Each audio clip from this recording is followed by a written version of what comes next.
'Slumber did my spirit seal' అనే పోయెమ్‌ని చూద్దామండి. సో, లిటరేచర్‌లో భాగంగా స్కూల్ ఆఫ్ స్టడీ ఇంగ్లీష్ లిటరేచర్‌లో భాగంగా పోయెమ్స్‌కి వచ్చేసాం మనం. So, poem 1 'palanquin bearers' already cover అయింది. అది చూసి చూడండి వీడియో చూడని వాళ్ళు ఎవరైనా ఉంటే. ఇప్పుడు 'slumber did my spirit seal' అనే సెకండ్ పోయెమ్‌కొచ్చాం. తర్వాత 3, 4 అలా 8 పోయెమ్స్ కవర్ చేయడం జరుగుతుందండి. దయచేసి గమనించండి. దీని గురించి లిటరేచర్‌లో భాగంగా పోయెమ్స్, తర్వాత నావెల్, డ్రామా, ఎస్సేస్ ఈ విధంగా కవర్ చేయడం జరుగుతుంది. అదేవిధంగా మన గ్రామర్ సిరీస్ ఆల్రెడీ వీడియోస్ ఉన్నాయి. ఇంకొన్ని వీడియోస్ కూడా వస్తాయి. తర్వాత మెథడాలజీ కూడా మనకి ఎవ్రీడే ఒక వీడియో వస్తుంటది. సో, మన ఛానెల్‌లో దయచేసి గమనించండి అండ్ యూజ్‌ఫుల్ ఉన్న వాళ్ళకి ఎవరికైనా షేర్ చేయొచ్చు. రైట్. సో, ఇప్పుడు second poem 'a slumber did my spirit seal'. So, ఇక్కడ 'స్లంబర్ డిడ్ మై స్పిరిట్స్' అనేది రాసిన వారు విలియం వర్డ్స్‌వర్త్. సో, ఇంతకుముందు చెప్పాను కదా! ఎలా ప్రిపేర్ అవ్వాలి మనం పోయెమ్స్ కంటే ఎవరన్నా కొత్తగా ప్రిపేర్ అయ్యేవాళ్ళు. సో, ముందు పోయెట్ గురించి కొన్ని విషయాలు తెలుసుకోవాలి. మేజర్ విషయాలు చాలు. డెప్త్ అవసరం లేదు. మేజర్ విషయాలు లైక్ అతని లైఫ్ పీరియడ్, అతని అవార్డ్స్, అతను ఏ జానరా చెందినవాడు, అతని యొక్క పోయెట్స్‌లో ఏం రిఫ్లెక్ట్ అవుతుంటది ఆ విధంగా అది. ఆ తర్వాత పోయెమ్స్ యొక్క background, theme, tone, structure, meter, rhyme scheme ఇవన్నీ చూసుకోవాలి. ఆ తర్వాత పోయెమ్ సమ్మరీ చూసుకోవాలి. లైన్ బై లైన్ కూడా చదవాలి. ఎక్కడ లైన్ నుంచి కూడా ఒక బిట్ రావచ్చు. తర్వాత సమ్మరీ చూసుకోవాలి. తర్వాత లిటరరీ డివైసెస్ చూసుకోవాలి ఫైనల్‌గా. అదండి ప్రిపేర్ అయ్యే విధానం. చూద్దాం ఇప్పుడు 'a slumber did my spirit seal'. Slumber అంటే ఏంటి ఇక్కడ? ఒక గాఢ నిద్ర. మీనింగ్ చూస్తే గాఢ నిద్ర. రైట్. తర్వాత did my spirit seal. Spirit అంటే ఇక్కడ సోల్, ఆత్మ. రైటర్ యొక్క ఆత్మ. స్పిరిట్ సీల్ సీల్ అంటే సీల్ చేయడం, కవర్ చేయడం. రైట్. ఈ విధంగా. సో, స్లంబర్ డిడ్ ఒక గాఢ నిద్ర అతని సోల్, అతని ఆత్మని బంధించింది, సీల్ చేసిందంట. అసలు ఏంటో అవన్నీ చూద్దామండి. ముందు పోయెట్ గురించి ముఖ్యమైన విషయాలండి. So, about the poet William Wordsworth 1770 నుంచి ఇది లైఫ్ పీరియడ్ అనమాట. 80 ఇయర్స్ లైఫ్ పీరియడ్. రైట్. ఇక్కడ ఈ పీరియడ్ గుర్తుపెట్టుకోవాలి. Was a major romantic poet అంట. కాకర్ మౌత్‌లో జన్మించడం జరిగింది England. And major romantic poem అనమాట. రొమాంటిక్ పోయెట్ మన సినిమా చూసి రొమాంటిక్ కాదు. ఒక రొమాంటిసిజంకి చెందినటువంటి పోయెమ్స్‌లో డీప్ ఎమోషన్స్‌ని చ రచించిన వాళ్ళలో విలియం వర్డ్స్‌వర్త్ కూడా ఒకరు. He was the poet laureate of England 1840. So, poet laureate. So, చాలా ఫేమస్ అది పదవి లాంటిది.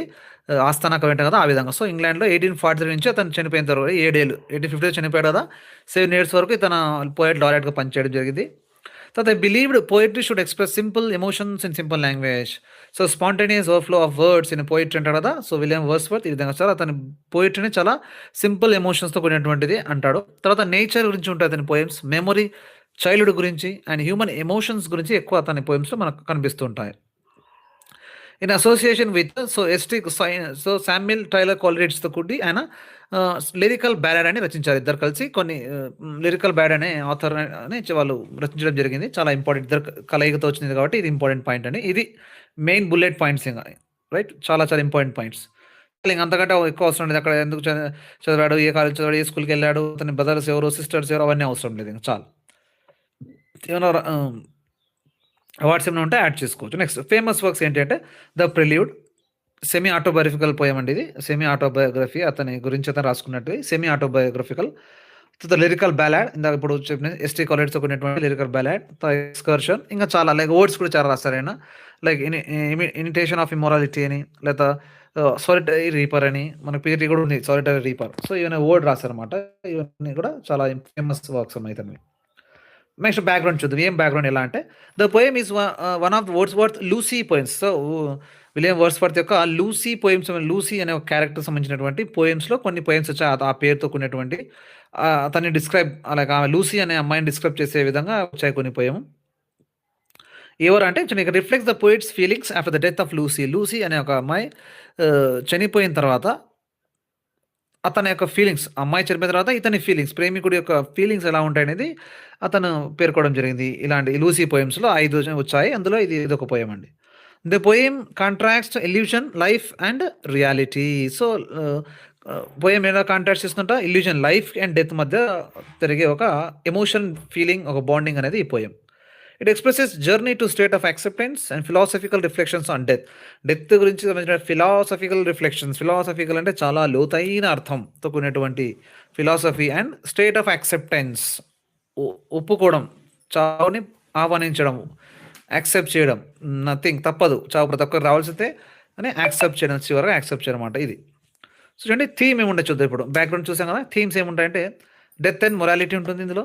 సో, చనిపోవడం అండ్ మొరాలిటీ. తర్వాత ఇల్యూజన్ వర్సెస్ రియాలిటీ. తర్వాత మనకు union of life with nature. So, life అనేది నేచర్‌తో ఎలా కలిసిపోతుంది. ప్రతి ఒక్కరు చనిపోయి ఒకరోజు నేచర్‌తో కలిసిపోవాల్సిందే అనే ఆ పాయింట్‌ని చెప్పడం జరుగుతుంది. Emotional numbness after loss. చనిపోయిన తర్వాత లేదా పుట్టిన తర్వాత అతని యొక్క ఎమోషనల్ స్టేట్ ఆఫ్ బీయింగ్ ఎలా ఉంది అది. పాయింట్ ఆఫ్ వ్యూ ఏంటంటే ఫస్ట్ పర్సన్. ఇక్కడ ఐ అనేది అక్కడ వి అని చూసాం ఫస్ట్ పోయెమ్‌లో, ఇక్కడ I. My spirit. Narrated by poet himself. అతనే పోయెటే నేరేషన్ చెప్తున్నాడు. ఆ తర్వాతనే నేరేటర్ అతనే. టోన్ ఎలా ఉందంటే సాడ్‌గా ఉంది. ఫిలాసఫికల్‌గా ఉంది. చాలా లోతైన అర్థంతో కూడినటువంటిది. తర్వాత రిఫ్లెక్టివ్ అండ్ సోంబేర్. సీరియస్‌తో కూడినటువంటి, రిఫ్లెక్టివ్ కూడినటువంటిది. Death, immorality, loss, grief, sombre ఇవన్నీ బాధతో కూడినటువంటిది. ఎందుకంటే చనిపోయిన తర్వాత అతను ప్రేయసి చనిపోయిన తర్వాత రాసిన పోయెమ్ అంటే ఎలా ఉంటుందంటే చాలా బాధతో ఉంటుందండి. Right. Structure of poem. Structure ఎలా ఉంటుంది? 2 స్టాంజాస్ ఉంటాయి ఇందులో. So, line per stanza. ఒక లైన్ 4 లైన్‌లతో కూడినటువంటి 2 స్టాంజాలు అంటే మొత్తం 8 లైన్స్ ఉంటాయి. Rhyme scheme AB, AB. So, palanquin బేరర్‌లో ఏఏ, బీబీసీసీ 6 లైన్‌లు ఉంటాయి కాబట్టి 2 ఏ 2 సార్లు, బీ 2 సార్లు, సి 2 సార్లు. ఇక్కడ ఒక్కోసారి ఏబీ, ఏబీ 4 లైన్‌లు. మీటర్ ఎలా ఉంది? మోస్ట్‌లీ ఇయాంబిక్ టెట్రామీటర్ కూడినటువంటి మీటర్‌తో ఉంది. సింపుల్ అండ్ స్మూత్ రిథమ్‌తో కూడినట్టు ఉంటుంది. Enhances the quiet, meditative and moods. చాలా క్వైట్‌గా ఏదో పెద్ద పెద్ద పదాలు కాకుండా చాలా సింపుల్‌తో కూడినటువంటి మీటర్ అండ్ రిథమ్‌తో ఉంటుంది ఈ పోయెమ్. ఇంకా పబ్లిషన్ చూస్తే ఎక్కడ పబ్లిష్ అయింది అంటే volume 2 of lyrical ballad in 1800. So, volume 2 ఏంటి అంటే వాల్యూమ్ 1లో లిరికల్ బ్యాలాడ్ 1798 రచించారు వాళ్ళిద్దరు కలిసి. ఎస్టీ కాలేజ్‌తో కలిసి 1798లో రచించడం జరిగింది. 1800లో ఒక 2 ఏళ్ల తర్వాత వాల్యూమ్ 2 ఇంకా కొన్ని పోయెమ్స్ యాడ్ చేయడం జరిగింది. లూసీ పోయెమ్స్ యాడ్ చేశారు. ఇక్కడ 5 పోయెమ్స్ యాడ్ చేశారు. సో, వాల్యూమ్ 2 అంటారు దీన్ని. Lucy poem collections publish in lyrical బ్యాలాడ్‌లో లూసీ పోయెమ్ కలెక్షన్‌లో ఇది పబ్లిష్ చేయడం జరిగింది. స్టాంజా 1 ఏంటో చూద్దాం ఫస్ట్. చిన్న పోయెమ్ అంటే చాలా చిన్న 8 లైన్స్ ఉంటాయి. చాలా చిన్న, అది కూడా చిన్న లైన్స్ ఉంటాయి. అవేంటో చూద్దాం. Stanza 1. A slumber did my spirit seal. I had no human fears. She seemed a thing that could not feel the touch of earthly years. చాలా సింపుల్ పోయెమ్ అండి. సెకండ్ స్టాంజా చూస్తే no motion has she now, no force. She neither hears nor sees. Rolled around in earth diagonal course with rocks and stones and trees. ఈ విధంగా అంతే అయిపోయింది చిన్న పోయెమ్. మీ ఎక్స్‌ప్లనేషన్ చూద్దాం. Slumber did my spirit seal. A slumber ఒక గాఢమైన నిద్ర అనుకోవచ్చు స్లంబర్ అంటే. Did my spirit seal. I had no human fears. So, అతను ఏం జరిగింది యాక్చువల్‌గా లూసీ చనిపోయిన తర్వాత రాసిన పోయెమ్ కాబట్టి అతను ప్రేయసిని గుర్తు తెచ్చుకుంటున్నాడు. ప్రేయసి చనిపోయిందనే వార్త విన్న అతను షాక్‌కి గురయ్యాడనమాట యాక్చువల్‌గా. అంటే హి వాస్ ఇన్ డీప్ షాక్‌కి గురయ్యాడు. అండ్ షాక్ అయిన తర్వాత అతను ఎలా ఫీల్ అవుతున్నాడు అనేది ఇప్పుడు ఈ పోయెమ్ యొక్క meaning. So, slumber did my spirit seal I had no human fears. ఒక గాఢ నిద్ర అంటే చనిపోయిన ఆ వార్త అతని అనేది డిడ్ మై స్పిరిట్ సీల్. అతని ఆత్మని బంధించింది. అతన్ని షాక్ గురి చేసింది. అతనికి ఏ ఫీలింగ్స్ లేకుండా ఏం చెప్పలేకపోతున్నాడన్నమాట. ఆ ఫీలింగ్స్ లేకుండా షాక్‌కి గురయ్యాడు. I had no human fears లేవింక. సో, చనిపోవాలి, బతకాలి, డబ్బు, హోదా, ఈ మెటీరియలిస్టిక్ వరల్డ్ యొక్క బాధలు ఏం లేవంట. I had no human fears. ఎందుకంటే షాక్‌లో ఉన్నాడు. అమ్మ చనిపోయింది. తను ప్రేమించిన ప్రేయసి చనిపోయింది. ఎలా ఉంటుంది ఆ బాధ? అతని ఆ ప్రేయసి ఆ వార్తని అతన్ని సీల్ చేసిందనమాట. అతని ఆత్మని బంధించేసింది. She seemed a thing that could not feel the touch of earthly year. She seemed a thing. ఇప్పుడు ఒక థింగ్ ఒక వస్తువులా అయిపోయింది. That could not feel. ఇంక ఏం ఫీలింగ్స్ లేవు. మెటీరియలిస్టిక్ వాటి యొక్క ఇందాక చెప్పినట్టు ఏ ఫీలింగ్స్ ఉండవు ఇంగ. The touch of earthly years. Earthly years అంటే లైక్ టైమ్ పాసెస్. ఉదయం అయిందా? రాత్రి అయిందా? పొద్దునయిందా? చీకటయిందా? ఇలా మెటీరియలిస్టిక్ వరల్డ్ డబ్బు గురించి గానీ, హోదా గురించి గానీ, భయం గురించి గానీ, ఫియర్స్ గానీ ఏమి లేవు ఇంగ. No feelings. ఎందుకంటే చనిపోయింది ఇంక చాలు. ప్రేయసి చనిపోతే ఇంగ ఈ ప్రపంచంతోనే పని లేదు. ఆ విధంగా అయిపోయింది అతని మనసు, అతని స్టేట్ ఆఫ్ బీయింగ్, అతని థాట్ ప్రాసెస్. తను చనిపోయిన తర్వాత slumber did my spirit seal. ఒక గాఢ నిద్ర తనని బంధించేసింది. ఇప్పుడు ఎటువంటి హ్యూమన్ ఫియర్స్ లేవు. తను ఒక వస్తువులాగా అయిపోయింది. మనిషి కాదు ఇంగ. చనిపోయిన తర్వాత వస్తువే అంటామండి. థింగ్ గురించి ఉన్నప్పుడే ప్రాణం ఉన్నప్పుడే హ్యూమన్ బీయింగ్. చనిపోతే థింగ్ ఏం కాదు. అది కూడా పాడేసే థింగ్. ఇంగ పక్కన పడేసే థింగ్. ఓకే. ఇంగ అతనికి తను ప్రేయసికి ఇంగ the touch of earthly years. ఈ పగలు, రాత్రి, సండే, మండే, ఇయర్స్, ఈ మంత్స్ ఎటువంటి కి అవసరం లేదండి. ఈ విధంగా స్టాంజా 1 యొక్క మీనింగ్ అండి. చాలా సింపుల్. లైక్ మనకు కనెక్ట్ చేయాలంటే దీన్ని కూడా ఇంతకుముందు 'పాలెన్‌క్విన్ బేరర్స్‌ని' మనం 'గీతా గోవిందం' సాంగ్‌తో కనెక్ట్ చేసాం కదా! ఇది 'ఉప్పెన' సినిమాలో ఒక సాంగ్ ఉంటుందండి. చాలా బాధతో కూడినది. తన ఫాదర్ చనిపోతే ఆ హీరో పడే ఆ బాధ అనమాట.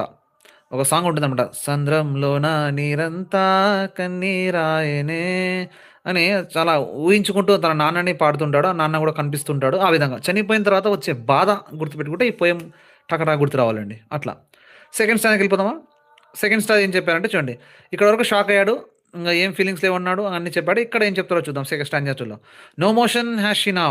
అతనికి ఏ కదలికలు లేవు. No force. She neither hears nor Cs.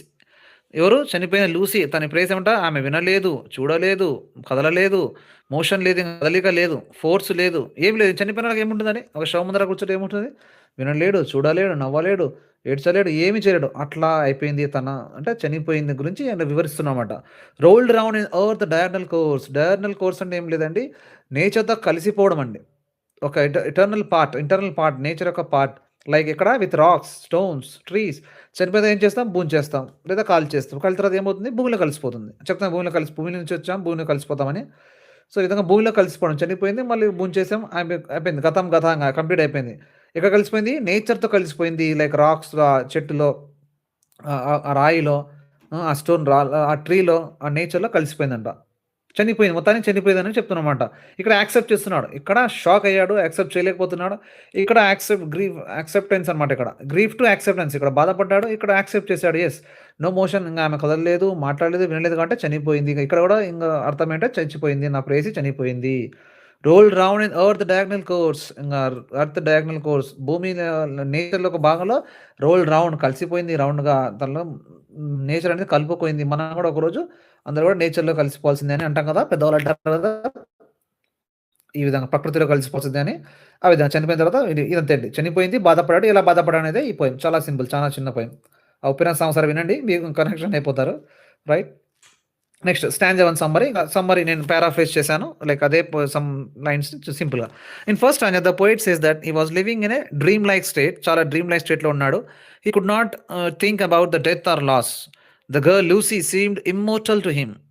He felt that time and age could never harm her because of his emotional blindness. He never imagined that she could die. అతను చనిపోతాడనుకో షాక్ గురయ్యాడు. బాధపడుతున్నాడు. ఆ బాధలో తనకి ఎటువంటి మూమెంట్స్ లేవు. చానా ఆహ్, ఎర్త్‌లీ అవర్స్, డే, నైట్ ఏ దాని గురించి ఈ ప్రపంచంతో సంబంధం లేనట్టు అయిపోయాడనమాట. ఎవరు చేశారు? ఆ డెత్ ఆఫ్ అనే వార్త చేసింది. ఇప్పుడు సెకండ్ స్టాంజా చెప్తున్నాడు. Second stanza the poet realizes the harsh truth. ఇంక రియలైజ్ అయిపోయాడు. తప్పదు. చనిపోయింది. ఇంక నేచర్‌లో కలిసిపోయింది. నేనేం చేయలేను. బాధపడి ఏం చేయలేను. Like Lucy dead. She has no movement, no senses and no life. Life లేదు, సెన్స్ లేదు, మూవ్‌మెంట్ లేదు. She has become part of the earth and now moves what it is as it is rotates daily. మన ప్రపంచం daily జరిగేటువంటి action diagonal కోసమే రోజు జరిగే ఒక యాక్షన్ అన్నమాట. భూమిలో కలిసిపోవడం. In death she has emerged in nature. Merge అయిపోయింది, కలిసిపోయింది నేచర్‌తో. రాక్స్‌తో, ఆ పుట్టలతో, చెట్టులతో కలిసిపోయింది. The poet accepts her death calmly and quietly. ఫైనల్‌గా యాక్సెప్ట్ చేశాడు. ముందు షాక్ అయ్యాడు. తర్వాత యాక్సెప్ట్ చేశాడు. ఇది సింపుల్. చాలా చిన్న పోయెమ్. డెత్ గురించి. చాలా బాధగా ఎలేజీ కూడా అనుకోవచ్చు. దీన్ని ఎలేజీ కూడా అనుకోవచ్చు. ఎందుకంటే చాలా బాధకున్నటువంటి పోయెమ్ కదా! రైట్. ఎలేజీ టైప్ కూడా రావచ్చు ఇది. రైట్. ఇది పోయెమ్ అనమాట. సో, ఆప్షన్ బట్టి తీసుకోవాలి. లిరిక్ పోయెమ్‌కొస్తుంది ఇది. రైట్. ఏబీఏబీ రైమ్ స్కీమ్ కూడా ఉంది. ఈ విధంగా. ఇప్పుడు లిటరేట్ డివైస్ చూసుకుందామండి. సో, మెటాఫర్ ఫస్ట్ చూసాం. స్లంబర్ అనేది మెటాఫర్, డైరెక్ట్ కంపారిజన్ ఇక. మెటాఫర్ తెలుసు కదా! Direct comparison without using like, as వాడకుండా డైరెక్ట్ కంపారిజన్ చేస్తే like slumber emotional ignorance or illusion, state of mental calm and ignorance suggesting that speaker's spirit is enveloped by slumber. Slumber did my spirit seal. Slumber అంటేనే మనకు direct compare చేస్తున్నాం కాబట్టి, so, life becoming part of nature. So, Lucy becoming a part of nature అనేది slumber did my spirit seal అనేది మెటాఫర్‌గా చూసుకోవచ్చు ఇక్కడ. Personification వస్తుంది ఇదే లైన్. ఎలా అంటే చూడండి, earth diagonal course. Earth is given motion like a living being. So, earth ఎలా అయితే కదులుతుందో మనం లివింగ్ బీయింగ్ అంటే హ్యూమన్ క్వాలిటీస్‌ని ఇక్కడ ఇస్తే పర్సనిఫికేషన్ అవుతుంది కదా! Diagonal course. ఓకే. రైట్. రోజు జరిగే పని, రోజు ఎర్త్ చేసే పని అంటాడు. అయితే మంచిదైతే చేస్తాడు కానీ పని ఎర్త్ చేయదు కదా! లైక్ ఆ విధంగా. ఇంకోటి slumber did my spirit seal అంటే కూడా మాకు పర్సనిఫికేషన్. స్లంబర్ ఏం చేసిందంట? తన స్పిరిట్, తన ఆత్మని సీల్ చేసిందంట. సీల్ చేసేది ఎవరండి? పర్సన్స్ చేస్తారు. అంతేగాని స్లంబర్ చేయదు కదా! గాడ్ నిద్ర చేయదు కదా! చావు కబురు చేయదు కదా! బట్ చెప్పాడంటే ఇది పర్సనిఫికేషన్. ఇదే స్లంబర్‌ని డైరెక్ట్ క్వాలిటీ ఇస్తే స్లంబర్ అనేది మెటాఫర్ కూడా వాడినట్టు కూడా మనకిక్కడ అర్థమవుతుంది. రైట్. నెక్స్ట్ అలిటరేషన్ తెలుసు మనందరికీ. అలిటరేషన్ అంటే ఏంటి? లైక్ కాన్సోనెంట్ సౌండ్స్ ఇన్ పక్కపక్కన పదాల్లో కాన్సోనెంట్ సౌండ్ రావాలి. అదే అలిటరేషన్. రోల్డ్ రౌండ్ ఇందులో R sound. Slumber did my spirits ఇందులో ఎస్ సౌండ్. ఇదే బిట్టే డీఎస్సీకి వచ్చింది మొన్న. స్లంబర్ డిడ్ మై స్పిరిట్స్ అనేది ఏ ఫిగర్ ఆఫ్ స్పీచ్ అని. సో, ఎస్ సౌండ్ రిపీట్ అవుతుంది కాబట్టి అలిటరేషన్. ఎందుకంటే కాన్సోనెంట్ సౌండ్స్. వవెల్ సౌండ్ వస్తే మళ్ళీ వేరే వస్తుంది. ఇది ఓన్లీ మనకు కాన్సోనెంట్ సౌండ్ మాత్రమే. అది పక్కన పదాల్లో స్టార్టింగ్‌లో వస్తే.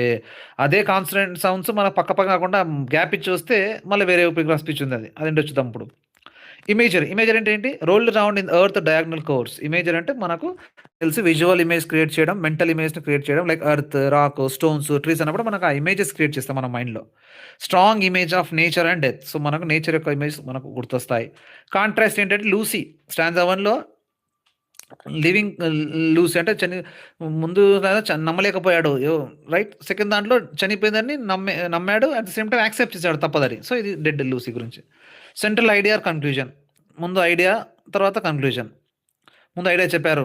ఏం చెప్పాడంటే no motion, no force, like slum did my spirit seal, ఇలా క్లారిటీ లేకుండా చెప్పాడు డెత్ అయిన విషయం. బట్ నేను సెకండ్ స్టేజ్‌లో క్లారిటీగా dead, I have to accept అన్నట్టు ఒప్పుకున్నాడు.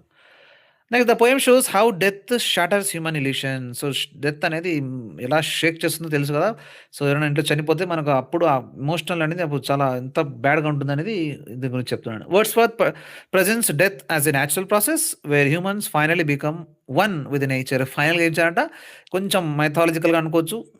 లైక్ అంటే మొత్తానికి నేచర్‌తో కలిసిపోవడమే ఫైనల్లీ. ఎవరైనా సరే పేదవాడు, చిన్నవాడు, పిల్లవాడు, ముసలివాడు, రిచ్చు, పూరు, డీఎస్సీ యాస్పిరెంటు లేదా జాబ్ వచ్చినవాడు, రిటైర్ అయినవాడు, స్కూల్‌కి పోయి పిల్లవాడు ఎవరైనా సరే చనిపోయిన తర్వాత మొత్తానికి నేచర్‌తో కలిసిపోవడం అనే ఈ ఈ ఈ ఫిలాసఫికల్ థింగ్‌ని చెప్పాడని కూడా చెప్పవచ్చు. అందుకే ఫిలాసఫికల్ కూడా పాయింట్ కూడా ఉంటుంది ఇందులో. థీమ్ ఏంటంటే ఫిలాసఫీ చెప్పాడు. మొత్తానికి చనిపోయిన అందరూ నేచర్‌తో కలిసిపోవాల్సిందే. ఎందుకురా ఇదంతా ద్వేషాలు, కోపాలు, తాపాలు, కక్ష కృతజ్ఞతలు ఇవన్నీ ఏంటి అన్నట్లు మొత్తానికి నేచర్స్‌తో కూడినటువంటి ఒక ఫిలాసఫీ ఫైనల్లీ టచ్ ఇచ్చాడన్నమాట. Final touch. ఫైనల్ టచ్ ఇస్తే దా కిక్కే వేరు అన్నట్టు ఫైనల్ టచ్ మనకు ఫిలాసఫీ చెప్పాడు. నెక్స్ట్ అసోనెన్స్ చూడండి ఇందాక చెప్పినట్టు repetition of vowel sounds, consonant sound వస్తాయి. రిపిటేషన్ ఆఫ్ వావెల్ సౌండ్స్ వస్తే వావెల్స్ అని తెలుసు మనకి. వావెల్స్ 5, అందులో సౌండ్స్, లెటర్స్ కాదు సౌండ్స్, రైట్? సౌండ్స్ మనకు 20 సౌండ్స్ ఉంటాయి. 12 మోనోథాంగ్స్, 8 డిఫ్థాంగ్స్ ఫోనెటిక్స్‌లో వస్తాయి. అలాంటి సౌండ్స్ వస్తే లైక్ మనకు అసోనెంట్ లైక్ డిడ్, స్పిరిట్, స్పీ, డిడ్‌లో ఈ, స్పిరిట్‌లో ఈ. పక్కనే కాదు, అక్కడ అలిటరేషన్ పక్క స్టార్టింగ్‌లో వస్తాయి. ఇక్కడ మధ్యలో కూడా రావచ్చు. Did, spirit, I sound. Rolled round on our the diagonal course. Rolled round, O sound. రౌండ్‌లో కూడా ఓ సౌండ్. ఈ విధంగా అనమాట. కోర్స్, ఓ సౌండ్ ఈ విధంగా. తర్వాత నెక్స్ట్ పాలిసిరేట్ టర్న్ వస్తుంది చూడండి. ఇదేంటంటే ఈ పాలి అంటేనే మెనీ, సెండిటౌన్ అంటే nothing but conjunctions. Use several conjunctions in close successions. పక్కనే కంజంక్షన్స్ ఎక్కువ రావడం. కంజంక్షన్స్ అంటే తెలుసు కదా, like with rocks and stones and trees and అని పక్కన ఉంచండి కంజంక్షన్స్. ఇలా వస్తే పక్కనే ఎక్కువ సార్లు వస్తే అది పాలి. తర్వాత ఎంజాయ్మెంట్ తెలుసు మనకు. సో, కామా, ఫుల్ స్టాప్ లేకుండా నెక్స్ట్ తన ఐడియాని నెక్స్ట్ లైన్కి కంటిన్యూ చేస్తే, సో మీరు పోయిన చూస్తే అర్థమవుతుంది. కామా లేకుండా నెక్స్ట్ లైన్కి వెళ్ళారంటే అది మనకు ఎంజాయ్మెంట్ అవుతుంది, రైట్? చూడండి థర్డ్ లైన్ చూడండి. She seemed a thing that could not feel. పక్కన ఏ పంక్చుయేషన్ మార్క్స్ లేవు. కామా కానీ, సెమీకోలన్ కానీ, కోలన్ కానీ. యాజ్ ఫస్ట్ లైన్లో ఉంది, సెకండ్ లైన్లో ఉంది, ఫోర్త్ లైన్లో ఉంది, థర్డ్లో ఒక్కటి లేదు. అంటే ఈ ఐడియాని ఎక్స్టెండ్ చేయడం జరిగింది వేరే లైన్కి. అట్లా వస్తే ఎంజాయ్మెంట్, రైట్? మనందరికి తెలుసు ఎంజాయ్మెంట్ చాలా ఇంపార్టెంట్. నెక్స్ట్ సింబోలిజం కూడా ఉంటుంది. చాలా సింబల్ ఈ లైఫ్కి, నేచర్కి సింబల్ ఇచ్చినట్టే. రిపిటేషన్, చాలా కొన్ని రిపిటేషన్స్ కూడా అందులో అనేది కూడా మనం చూసుకోవచ్చు. సో, ఈ విధంగా ఇదండి. సో, మొత్తం పోయెట్ గురించి background of poem and line stanza wise summary and literary device. చాలు. ఈ విధంగా మీరు మీ నోట్స్ ప్రిపేర్ చేసుకొని ఇదే నోట్స్ పీడిఎఫ్ ఫార్మాట్ మీరు వాట్సాప్ చేయండి. సో, దాని తర్వాత ఇంకా కొన్ని మీ దగ్గర ఏమైనా పాయింట్స్ ఉంటే ఈ పాయింట్స్ ఇందులో నోట్ చేసుకొని ఈ విధంగా ప్రిపేర్ అవుతే మంచిదండి. So, thank you so much for watching. So, see in the next video. Thank you.